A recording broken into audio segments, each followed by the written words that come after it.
ഇന്ത്യയിൽ ചാരിറ്റബിൾ സൊസൈറ്റികൾ രണ്ട് രീതിയിൽ പ്രവർത്തിക്കുന്നു. ഒന്ന്, ജനകീയം. രണ്ട്, ഇൻഡിവിജ്വൽ, വ്യക്തിപരമായ. ഒരു വ്യക്തി തനിക്ക് സ്വാധീനമുള്ളവരെയും കുടുംബത്തിലുള്ളവരെയും തനിക്ക് കീഴ്പ്പെടുന്നവരെയും ഉൾപ്പെടുത്തി രൂപീകരിക്കുന്ന ഒരു രീതിയുണ്ട്. അത് ഗ്രാൻറ്റുകളും ഗവൺമെൻറ് ആനുകൂല്യങ്ങളും ലോകത്തിൻ്റെ നാനാഭാഗത്തു നിന്നുള്ള ആനുകൂല്യങ്ങളും എല്ലാം അവർ സ്വന്തമാക്കുന്നു. അവർ കുടുംബ സ്വത്താക്കി മാറ്റുന്നു. ധാരാളം ഭൂമികൾ വാങ്ങിക്കൂട്ടുന്നു. സ്കൂളുകൾ, കോളേജുകൾ, ഹോസ്പിറ്റലുകൾ തുടങ്ങി അനാഥാലയങ്ങൾ തുടങ്ങിയ പലതും അവർ സ്വന്തമാക്കി സമ്പാദിക്കുന്നു. അത് വ്യക്തിപരമായ ഒരു സംഘടനയായി മാറുന്നു. അതിന് ഈ നിയമം തക്കതായ ആനുകൂല്യം ചെയ്യുന്നുണ്ട്. Travancore Cochin literacy and charitable societies act 1955 നല്ല ഉദ്ദേശത്തോടെ നടപ്പിലാക്കിയെങ്കിലും ചില വ്യക്തികൾക്ക് അത് അനുകൂലമായി മാറിയിട്ടുണ്ട്. അവർക്ക് കുടുംബ സ്വത്താക്കി സംഘടനയെ മാറ്റാനുള്ള സംവിധാനം അതിലുണ്ട്. ഞാൻ സംസാരിക്കുന്ന അതിനെക്കുറിച്ചാണ്. അല്ലാതെ ജനകീയ കമ്മിറ്റി ഉണ്ട്. ഒരു നാട്ടിൽ കുറേ ചെറുപ്പക്കാരോ കുറേ ആൾക്കാരോ പല ജാതി മതത്തിൽപ്പെട്ടവർ ചേർന്നുകൊണ്ട് ഒരു സംഘടന രജിസ്റ്റർ ചെയ്ത് അതിനൊരു പേരിട്ട് ആ പേരിൽ ഗ്രാൻറ്റുകളും ആനുകൂല്യങ്ങളും വാങ്ങി ശരിയായ രീതിയിൽ നടത്തുന്ന, ഒരു പൈസ പോലും നഷ്ടപ്പെടുത്താതെ പൊതുവകയായി ഗവൺമെൻറ്റിനെ പോലെ പൊതുവകയായി സംരക്ഷിക്കുന്ന സംഘടനകൾ ധാരാളമുണ്ട്. അത്തരത്തിലുള്ള ഒരു സംഘടനയാണ് ഗവൺമെൻറ് ഉദ്ദേശിച്ച് ഈ Travancore Cochin literacy and charitable societies act നടപ്പിലാക്കിയത്. അന്ന് ക്ഷാമവും ദാരിദ്ര്യവും ഒക്കെ നിറഞ്ഞിരുന്ന കാലത്ത് ഗവൺമെൻറ്റിനെ കൊണ്ട് മാത്രം ജനങ്ങളെ സംരക്ഷിക്കാൻ കഴിയുന്നില്ല എന്ന് കണ്ടിട്ട് പൊതുജനങ്ങളെ കൂടെ ഉൾപ്പെടുത്തി NGO, നോൺ ഗവൺമെൻറ് ഓർഗനൈസേഷൻ വഴി ഗവൺമെൻറ്റിനെ പോലെ പ്രവർത്തിക്കാൻ, ആനുകൂല്യങ്ങൾ കൊടുക്കാൻ വേണ്ടി, ഗവൺമെൻറ്റിൻ്റെ കീഴിൽ നിന്ന് പ്രവർത്തിക്കാൻ വേണ്ടി ഒരുക്കിയതാണ് ഈ NGO, നോൺ ഗവൺമെൻറ്റൽ ഓർഗനൈസേഷൻ. എന്നാൽ ജനകീയ കമ്മിറ്റി രൂപീകരിച്ച് ജാതി മത വ്യത്യാസമില്ലാതെ എല്ലാ ജാതിയിലെയും എല്ലാ മതത്തിലെയും എല്ലാത്തിലും പെട്ട ആൾക്കാരെ ചേർത്തുകൊണ്ടുണ്ടാക്കുന്ന ജനകീയ പൊതു കമ്മിറ്റി, അതാണ് ശരിക്കും ചാരിറ്റബിൾ സൊസൈറ്റി. എന്നാൽ ഇൻഡിവിജ്വൽ, ഒരു വ്യക്തി സ്വന്തമായി അവർക്ക് കീഴ്പ്പെടുന്ന മുതലാളിത്ത വ്യവസ്ഥയിൽ അവരെ അനുസരിക്കുന്ന ആൾക്കാരെ മാത്രം ചേർത്തുകൊണ്ട്. പക്ഷേ നിങ്ങൾ വേറൊരു കാര്യം ശ്രദ്ധിക്കേണ്ടത്, അങ്ങനെ ചെയ്യുന്നത് ആ കമ്മിറ്റി മെമ്പേഴ്സ് ആരും ഒന്നും അറിയുന്നില്ല. അവരുടെ മിനിസ്റ്റർ എഴുതി കൊണ്ട് കൊടുക്കുന്നു, ഒപ്പിടുന്നു. അവർ കമ്മിറ്റി മെമ്പേഴ്സായിട്ടിരിക്കുന്നു. എല്ലാ വർഷവും പുതുക്കി കമ്മിറ്റി മെമ്പേഴ്സ് ഇഷ്ടമുള്ളവരെ പേര് രജിസ്റ്റർ ചെയ്തെടുത്ത് കൊടുക്കുന്നു. അവർ സ്വയം സെക്രട്ടറി ആവുന്നു, സ്വയം പ്രസിഡൻ്റ് ആവുന്നു, സ്വയം ഡയറക്ടറാവുന്നു. അവരുടെ സ്വത്തുക്കൾ മുഴുവനും അവർ സംഘടനയുടെ പേരിൽ ഗ്രാൻറ്റുകൾ വാങ്ങി, ഭൂമികൾ ധാരാളം വാങ്ങിക്കൂട്ടി, അതിൽ നിറയെ കെട്ടിടങ്ങളും സ്കൂളുകളും കോളേജും ഹോസ്പിറ്റലും എല്ലാം ഗവൺമെൻറ്റിനെയും ഗവൺമെൻറ്റിൻ്റെ സ്റ്റാഫുകളെയും കമ്മിറ്റികളെയും ജോലിക്കാരെയൊക്കെ തെറ്റിദ്ധരിപ്പിച്ചുകൊണ്ട് അവർ ഇക്കൂട്ടർ, അതായത് ഇൻഡിവിജ്വൽ സിസ്റ്റക്കാർ, സമൂഹത്തിലെ ജനങ്ങളെയും ഗവൺമെൻറ്റിനെയും പറ്റിക്കുന്നു. അവർ ജനങ്ങളെ തെറ്റിദ്ധരിപ്പിക്കുന്നു. ഇത് സന്നദ്ധ സംഘടനയാണെന്ന് അവരെ പറഞ്ഞ് ബോധ്യപ്പെടുത്തുന്നു. എന്നാൽ അവർക്ക് ഇതൊരവസരമായി അവർ കണക്കെടുക്കുകയും സ്വത്തുക്കൾ അവരുടെ കുടുംബ പാരമ്പര്യമായി നിലനിർത്താൻ ചെയ്യുകയും ചെയ്യുന്നു. അത് രൂപീകരിക്കുന്ന ആൾ മരിക്കുമ്പോൾ അവരുടെ മക്കൾ ആകുന്നു അതിൻ്റെ ഡയറക്ടർ. അവർ സ്വന്തമായി, അച്ഛൻ ബാങ്കിൽ നിന്ന് ഗ്രാൻറ്റുകൾ പിൻവലിച്ചു, അത് കഴിയുമ്പോൾ മകൻ ആണ് വരുന്ന ഗ്രാൻറ്റുകളും സംഘടനയുടെ വരുമാനങ്ങളും സ്ഥാപനത്തിൻ്റെ വരുമാനങ്ങളും ഭൂമികൾ 100-200 ഏക്കറൊക്കെ വാങ്ങിക്കൂട്ടിയിട്ടുണ്ടാകും.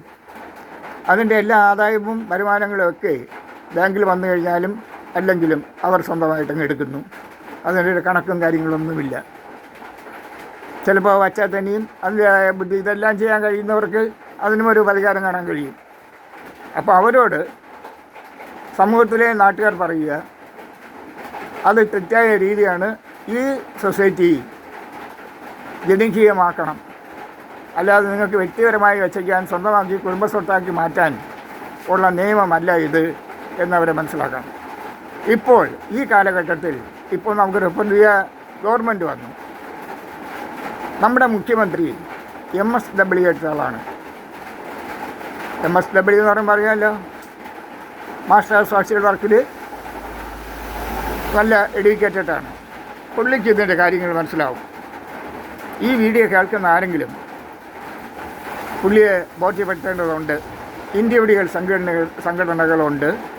അത് കാരണം ഈ ആക്റ്റിൽ ചെറിയ വ്യത്യാസം വരുത്തുക. ഈ ഭരണസമിതിയിൽ ഗവൺമെൻറ്റിൻ്റെ ഏതെങ്കിലും ഒരു സ്റ്റാഫ്, അറ്റ്ലീസ്റ്റ് ഒരു പഞ്ചായത്ത് മെമ്പർ, പഞ്ചായത്ത് സെക്രട്ടറി, അതുപോലെയുള്ള ഏതെങ്കിലും ഗവൺമെൻറ് ഒരു സ്റ്റാഫ് ഈ സംഘടനയിൽ രജിസ്റ്റർ ചെയ്യുമ്പോഴോ അല്ലെങ്കിൽ അത് കഴിഞ്ഞ് പുതുക്കുമ്പോഴോ സംഘടനയിൽ ഉൾപ്പെട്ടില്ല എങ്കിൽ അവർക്ക് അഴിമതി നടത്താൻ നല്ല സൗകര്യമാണ്. അത് നമ്മുടെ ഭാവിയിൽ തലമുറകളെ ഇത് പഠിപ്പിച്ചുകൊണ്ടേയിരിക്കും. ഇതിനൊരു അവസാനമുണ്ടാകില്ല. ഇതൊരു വലിയ അഴിമതിയായിട്ട് മാറും. ഞാൻ പറയട്ടെ, ഏതെങ്കിലും ഒരു ഗവൺമെൻറ് സ്റ്റാഫ് 100 രൂപ വാങ്ങിച്ചു കഴിഞ്ഞാൽ വിജിലൻസ് വന്ന് അവരെ പിടിക്കുകയും അറസ്റ്റ് ചെയ്യുകയും ജയിലിലാക്കുകയും അവരുടെ ജോലി നഷ്ടപ്പെടുകയും ചെയ്യുന്നു. നമുക്ക് അത് 100-200 രൂപയുടെ കാശാണ്. ഇവിടെ കോടികളാണ്, കോടാനുകോടി രൂപകളാണ് ഇവിടെ ഈ വിധത്തിൽ തട്ടിയെടുക്കുന്നത്. എന്തുകൊണ്ട് ഗവൺമെൻറ് ഈ തട്ടിപ്പ് കാണുന്നില്ല? ഇന്ത്യയുടെ സിസ്റ്റത്തിൽ അവരുടേതായ ആൾക്കാരെ വെച്ച് സംഘടന രൂപീകരിക്കുന്നു. തുടർന്നും അവർക്കിഷ്ടപ്പെട്ട ആൾക്കാരെ വെച്ച് അവർക്ക് മിനിസ്റ്റർ എഴുതി കൊണ്ട് കൊടുക്കുമ്പോൾ ഒപ്പിടുന്നവരെ അല്ലെങ്കിൽ ചോദ്യം ചെയ്യാത്തവരെ വച്ച് രൂപീകരിക്കുന്ന ഇത്തരത്തിലുള്ള സംഘടനകളെ ഗവൺമെൻറ് നിയന്ത്രിക്കേണ്ടത് ആവശ്യമല്ലേ? ഗവൺമെൻറ്റിൻ്റെ മാത്രമല്ല, നാട്ടുകാരുടെയും കൂടെ ആവശ്യമാണ്. നാട്ടുകാർ ഇത് ശ്രദ്ധിക്കുക, അവരോട് പറയുക, നിങ്ങൾ ചെയ്യുന്നത് തെറ്റാണ്, നിങ്ങൾ ഞങ്ങളെ കൂടെ ഇത് മെമ്പറാക്കണം. നിങ്ങൾക്ക് അഴിമതി നടത്താനോ സ്വന്തമാക്കാനോ പറ്റില്ല. ഈ സ്വത്തുക്കൾ നിങ്ങൾ ഞങ്ങളുടെ ഗവൺമെൻറ്റിൻ്റെയും കേന്ദ്ര ഗവൺമെൻറ്റിൻ്റെയും സ്റ്റേറ്റ് ഗവൺമെൻറ്റിൻ്റെയും വിദേശ ഫണ്ടുകളും നിങ്ങൾ വാങ്ങി നിങ്ങൾ ഇഷ്ടം പോലെ ദൂർത്തടിച്ചിട്ട് മിച്ചമുള്ള തുക നിങ്ങൾ സമ്പാദിച്ചതാണ്. നിങ്ങൾ 10, 15, 50 വർഷങ്ങൾ തലമുറകൾ നിങ്ങൾ ജീവിച്ചു കഴിഞ്ഞു ഈ പണം വച്ച്. ഇത് പൊതുവകയാണ്, പൊതുവിൽ നിങ്ങൾ വാങ്ങിക്കൂട്ടിയതാണ് എന്ന് അവരെ പറഞ്ഞ് ഉപദേശിക്കുക. ഇപ്പോൾ ചില ടെക്നിക്കുകൾ ഉപയോഗിക്കുന്നുണ്ട്. അവർ പുറത്ത് ജനങ്ങളെ കൊണ്ട് പൊതുവായിട്ടുള്ള ഒരു സംഘടന രൂപീകരിച്ചിട്ട് അതിൽ കൂടി മെമ്പറാകുന്നു. അവരെ കൊണ്ട് ഇവർ കോടികൾ സമ്പാദിച്ച് വെച്ചിരിക്കുന്നുള്ള പൊടി മിച്ചം അവർ പൊതുജനങ്ങളെ കൊണ്ട് രൂപീകരിച്ച സംഘടനയിൽ കൂടി പൊടി മിച്ചം എന്തെങ്കിലും കൊടുത്തിട്ട് അതിൽ കൂടി ചെന്ന് ഫോട്ടോ എടുക്കാൻ നിൽക്കും. അപ്പോൾ ആൾക്കാർ കാണുമ്പോൾ അത് വലിയ സ്ഥാപനത്തിൻ്റെ ആൾക്കാരാണ് ചെയ്യുന്നത് എന്നുള്ള ചിന്ത വരുന്നു. ആർക്കും മനസ്സിലാക്കാൻ കഴിയുന്നില്ല. എങ്ങനെ മനസ്സിലാക്കാനാണ്? ഒരു Travancore Cochin literacy and charitable societies act അല്പം പോലും ചിന്തിക്കാനോ മനസ്സിലാക്കാനോ കഴിവില്ലാത്തവർ എങ്ങനെയാണ് ഇത് മനസ്സിലാക്കുന്നത്? അത് അവർ സ്ഥാപനം നടത്തിയാലേ കുഴപ്പമില്ല, അവർ നല്ലതല്ലേ ചെയ്യുന്നതെന്ന് ചിന്തിക്കുന്നവരാണ്. പക്ഷെ അവിടെ നടക്കുന്ന അഴിമതിയെക്കുറിച്ച് അവർ അറിയുന്നില്ല. നോക്ക്, ഇത് നമ്മുടെ ഗവൺമെൻറ് ശ്രദ്ധയിൽപ്പെടുത്തുക. ആ ആക്റ്റിൽ 1955 ആക്റ്റിൽ എന്തെങ്കിലും ഒരു മാറ്റം വരുത്തി സംഘടനകളിൽ ഗവൺമെൻറ്റിൻ്റെ സ്റ്റാഫ് ഉൾപ്പെടണം. അഴിമതി നടക്കാതിരിക്കാനാണ്. ആഡിറ്ററെയൊക്കെ അവർ പ്രൈവറ്റായിട്ട് വയ്ക്കുന്നു. അതൊന്നും നമുക്ക് അംഗീകരിക്കാൻ പറ്റില്ല. ഇവരെന്ത് എഴുതിക്കൊണ്ട് കൊടുക്കുന്നോ അത് ആഡിറ്റ് ചെയ്ത് കൊടുക്കും. ഗവൺമെൻറ് ആഡിറ്ററല്ല. അപ്പോൾ